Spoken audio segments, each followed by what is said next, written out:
नमस्ते, आप सभी का स्वागत है हमारे नए शो द डार्क ट्रूथ में। और आज जिस विषय में आपसे बात करना चाहता हूं वो है हमारे देश में होने वाले भेदभावों के ऊपर। हमारे देश में शिक्षा प्रणाली में भेदभाव के कई रूप देखने को मिलते हैं, जिनमें से एक बड़ा उदाहरण इंजीनियरिंग के क्षेत्र में विभिन्न संस्थानों से स्नातक होने वाले छात्रों के बीच आर्थिक असमानता है।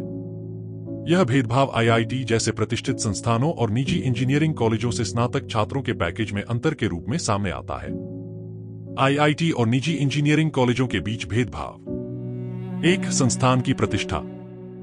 आईआईटी भारतीय प्रौद्योगिकी संस्थान को भारत और वैश्विक स्तर पर एक प्रतिष्ठित संस्थान माना जाता है। इसमें प्रवेश के लिए छात्रों को कड़ी प्रतिस्पर्धा से गुजरना पड़ता है, जिससे आईआईटी से स्नातक होने वाले छात्रों को उच्च क्षमता और प्रतिभा के रूप में देखा जाता है। दूसरी ओर, अधिकांश निजी इंजीनियरिंग कॉलेज उतनी प्रतिष्ठा या मान्यता नहीं रखते, जिससे उनके छात्रों को कम संभावनाएं मिलती हैं। 2. प्लेसमेंट का अंतर। आईआईटी में प्लेसमेंट प्रक्रिया अत्यधिक संगठित और सुव्यवस्थित होती है। कई बड़ी और प्रतिष्ठित कंपनियां आईआईटी से छात्रों की भर्ती करने के लिए आती हैं और यहां छात्रों को उच्च वेतन पैकेज मिलते हैं। उदाहरण के तौर पर, आईआईटी से स्नातक छात्रों को औसतन 10 लाख से 20 लाख रुपए सालाना का पैकेज मिल सकता है, जबकि निजी कॉलेजों से स्नातक छात्रों को 3 लाख से 6 लाख रुपए तक का औसत पैकेज मिलता है। 3. अवसरों में अंतर। आईआईटी के छात्रों को विभिन्न क्षेत्रों में उच्च स्तरीय अवसर मिलते हैं। उन्हें केवल तकनीकी क्षेत्र में ही नहीं, बल्कि वित्त, प्रबंधन, कंसल्टिंग और शोध संस्थानों में भी बड़े अवसर मिलते हैं। जबकि निजी कॉलेजों के छात्रों को ज्यादातर स्थानीय या कम प्रतिष्ठित कंपनियों में सीमित विकल्प मिलते हैं, जहां पैकेज भी कम होता है और अवसर भी सीमित होते हैं। 4. संसाधनों और नेटवर्क का अंतर।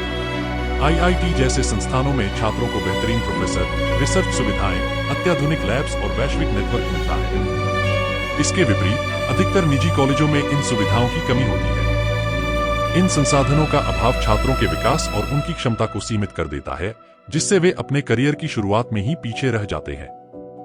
उदाहरण, मान लीजिए एक छात्र आईआईटी बॉम्बे से स्नातक होता है और दूसरा छात्र किसी औसत निजी इंजीनियरिंग कॉलेज से। दोनों ने कंप्यूटर साइंस की डिग्री ली है। आईआईटी से पास होने वाले छात्र को गूगल जैसी कंपनी से 25 लाख रुपए सालाना का पैकेज ऑफर होता है, जबकि निजी कॉलेज से स्नातक छात्र को एक स्थानीय आईटी कंपनी से 4 लाख रुपए सालाना का पैकेज मिलता है। दोनों ने एक ही विषय में समान मेहनत की होगी, लेकिन उनके संस्थान की प्रतिष्ठा और प्लेसमेंट अवसरों के कारण उनका पैकेज काफी अलग होता है। भेदभाव के नकारात्मक प्रभाव। इस प्रकार का भेदभाव छात्रों की मानसिकता और आत्मविश्वास को प्रभावित करता है। निजी कॉलेज के छात्रों को यह महसूस होता है कि उनकी मेहनत और शिक्षा की कद्र नहीं हो रही, जबकि आईआईटी के छात्रों को ज्यादा महत्व दिया जा रहा है। यह असमानता समाज में और शिक्षा प्रणाली में गहरे विभाजन को जन्म देती है, जिससे देश के हर प्रतिभाशाली छात्र को समान अवसर नहीं मिल पाते हैं। निष्कर्ष। भेदभाव संस्थान के आधार पर छात्रों के पैकेज और करियर के अवसरों में साफ दिखता है। इसे दूर करने के लिए हमें शिक्षा की गुणवत्ता को हर संस्थान में समान रूप से सुधारने की जरूरत है और सभी छात्रों को समान अवसर प्रदान करने की दिशा में काम करना चाहिए। ऐसा करना हमारे देश की प्रतिभा को सही मायनों में निखारने और उनके उचित विकास के लिए आवश्यक है।